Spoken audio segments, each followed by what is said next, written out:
નમસ્કાર દર્શક મિત્રો, આપ જોઈ રહ્યા છો ક્રાઇમ ન્યૂઝ. હવે જોઈએ અગત્યના સમાચાર. સુરતમાં રફતારનો કહેર યથાવત જોવા મળ્યો છે. ભાટેના બિસ્મિલ્લા ચોક પાસે પૂરપાટ ઝડપે આવતી રિક્ષા બાઇક ચાલક અચાનક વચ્ચે આવતા પલટી મારી ગઈ હતી.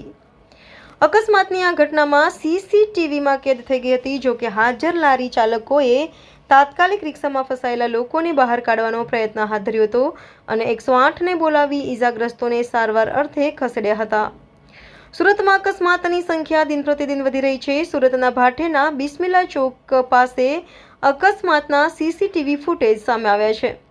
તારીખ 18/2/2025ની રાત્રે 1:30 વાગ્યાના અરસામાં લગ્નનું કામ પૂર્ણ કરી કેટરર્સના 4 થી 5 કારીગરો સામાન લઈ રિક્ષામાં પરત ફરી રહ્યા હતા.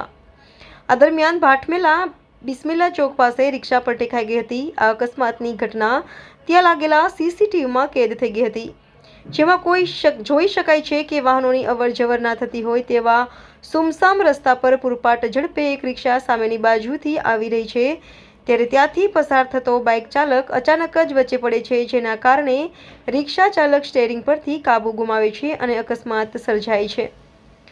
અકસ્માતની ઘટનામાં બાઇક ચાલક ફંગોળાઈને નીચે પટકાય છે, જ્યારે રિક્ષા પલટી ખાઈ જાય છે.